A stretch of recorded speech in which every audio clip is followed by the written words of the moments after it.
মিয়াখেদা অভিযান চলি আছিল মিয়াখেদা অভিযানত অংশগ্ৰহণ কৰিছিল আটাছুৱে শিৱসাগৰৰ পৰা মিয়া খেদিবলৈ চেষ্টা কৰিছিল কিন্তু সেই সময়তে লাভ জেহাদৰ ঘটনা সংঘটিত হ'ল শিৱসাগৰত আৰু বাবু আলী নামৰ এজনে পলুৱাই নিলে এগৰাকী যুৱতীক অভিষেক জনাব বিচাৰিছো হিন্দু যুৱতীক পলুৱাই নিলে বাবু আলীয়ে উল্লেখ যে শেহতীয়াভাৱে শিৱসাগৰত লাভ জেহাদৰ ঘটনা সংঘটিত হৈছে শিৱসাগৰত যিটো সময়ত আটাছুৱে প্ৰতিবাদ সাব্যস্ত কৰিছিল শিৱসাগৰত যিটো সময়ত আটাছুৱে প্ৰতিবাদী কাৰ্যসূচী ৰূপায়ণ কৰিছিল মিয়াখেদা অভিযান আৰম্ভ কৰিছিল সেই সময়ছোৱাত শিৱসাগৰত লাভ জেহাদৰ ঘটনা সংঘটিত হৈছে আমি আপোনালোকক লাভ জেহাদৰ ঘটনা সংঘটিত হোৱা সন্দৰ্ভত এই মুহূৰ্তত সবিশেষ জনাবলৈ চেষ্টা কৰিছো যে শিৱসাগৰত লাভ জেহাদৰ ঘটনা সংঘটিত হৈছে জয়সাগৰ আৰক্ষী চকীৰ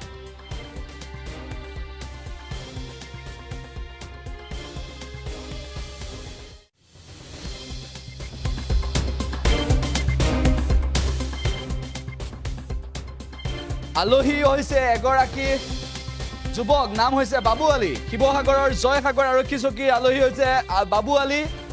আৰক্ষীক এজাহাৰ ভুক্তভোগী যুৱতীৰ 21 আগষ্টত বাবু আলীয়ে প্ৰলোভনেৰে গহপুৰলৈ যুৱতীগৰাকীক লৈ গৈছিল বুলি কৈছিল যুৱতীগৰাকীয়ে বাবু আলী সন্দৰ্ভত জনা নাছিল যুৱকজনৰ ঘৰ তেজপুৰত বুলি জানিব পৰা গৈছে উল্লেখ যে ভুৱা নামেৰে পৰিচয় আৰু প্ৰেমৰ সম্পৰ্ক গঢ়িছিল বুলি কৈছে যুৱতীগৰাকীৰ লগত শিৱসাগৰৰ হলগুৰিৰ যুৱতীগৰাকীৰ লগত প্ৰেমৰ সম্পৰ্ক হৈছিল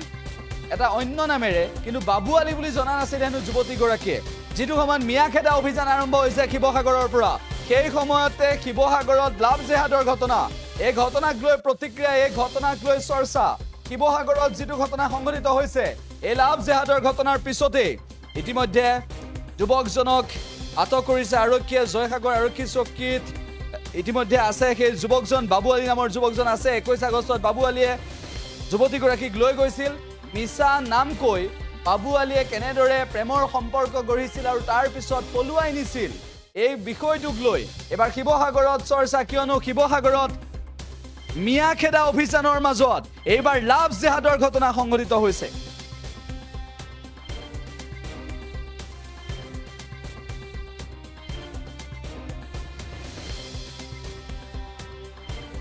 শিৱসাগৰত এই ঘটনা সংঘটিত হৈছে ঘটনা সন্দৰ্ভত কিছু মন্তব্য আছে সেই শুনাব বিচাৰিছো চাওক যিটো সময়ত আচলতে নাৰী নিৰ্যাতনেৰে সমগ্ৰ অসম উত্তাল হৈ আছে তেনেকুৱা এটা সময়ত শিৱসাগৰৰ জয়সাগৰত আচলতে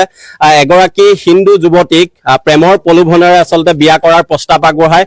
বিভিন্ন চল কৌশলেৰে আচলতে গহপুৰলৈ লৈ যায় এজন যুৱকে বাবু বুলি নিজকে পৰিচয় দিয়ে এজন যুৱকে আৰু স্থানীয় জয়সাগৰ আৰক্ষী চকীৰ তৎপৰতাত আমি অসমীয়া যুৱ মঞ্চই এই ঘটনাৰ ওপৰত আচলতে তেখেতলোকক অৱগত কৰিছিল তাৰ পাছত আচলতে তেওঁলোকৰ প্ৰচেষ্টাত যুৱতীগৰাকীক যুৱকজনৰ সৈতে গহপুৰ থানাত উদ্ধাৰ কৰিবলৈ সক্ষম হয় গতিকে এই ধৰণৰ ঘটনা আচলতে আজি বহুদিনৰ পৰা শিৱসাগৰত লগতে অসমত আচলতে বৃদ্ধি পাবলৈ ধৰিছে গতিকে আমি অসমৰ মাননীয় মুখ্যমন্ত্ৰী মহোদয়ক অনুৰোধ জনাম যে এই যিটো ঘটনা এটা হৈছে যে হিন্দু পৰিচয় দি পেলাই লাভ জেহাদৰ যি ব্যৱস্থা গ্ৰহণ কৰিছে এই ক্ষেত্ৰত আচলতে কঠোৰৰ পৰা কঠোৰ শাস্তি দি পেলাই ব্যক্তিজনৰ ওপৰত বৃহৎ ব্যৱস্থা গ্ৰহণ কৰিব লাগে ঘটনাটো হৈছিলে ছোৱালীজনী বেংকলৈ আহিছিলে বেংকলৈ আহোঁতে সি চিনাকি তাইক লগ পাই পেলাই অকণমান ফুৰিবলৈ যাওঁ বুলি তাইক লৈ গৈছিলে লৈ যোৱাৰ পাছতে ছোৱালীজনীয়ে নাজানো কথা কৈছিলে তাৰপৰা অলপ দূৰ যোৱাৰ পাছতে তাই জেগাবিলাক চিনি নাপায় চিনি নোপোৱাৰ পাছতে সি স্কুটিখন কোবত লৈ পেলাই ৰাস্তাৰ মাজত ৰখাই দিয়ে ৰখাই তাইক কিছুমান ভাবুকি দেখুৱায় ভাবিলে মই ৰাস্তাত পৰি দিম এনেকৈ তাইক নি গহপুৰ থানা পোৱা লাগে গহপুৰ পোৱা লাগে গহপুৰৰ পৰা ছোৱালীজনীক আমাৰ জয়সাগৰ পুলিচৰ সহায়ত আৰু গহপুৰ থানাৰ সহায়ত উদ্ধাৰ হৈছে ল'ৰাজনৰ লগত আগৰ পৰা চিনাকি আছিলে মানে আজি 6-7 মাহৰ আগত মই এটা ডিভাইন লৈছিলোঁ তেওঁ ব্যৱসায় কৰিম বুলি কৈছিলে সেই ডিভাইনটোহে লৈছিলোঁ অন্য একো আমাৰ লগত তেনেকৈ সম্পৰ্ক নাছিলে ধৰ্মটো আমি যেতিয়া ডিভাইনটো লোৱা বহুত দিনৰ পাছত 2-3 মাহতকৈ বেছি হ'ল তেতিয়া এজন থালালা সুধিছিলোঁ যে তোমালোকৰ এইখিনি দোকান এখন আছে নেকি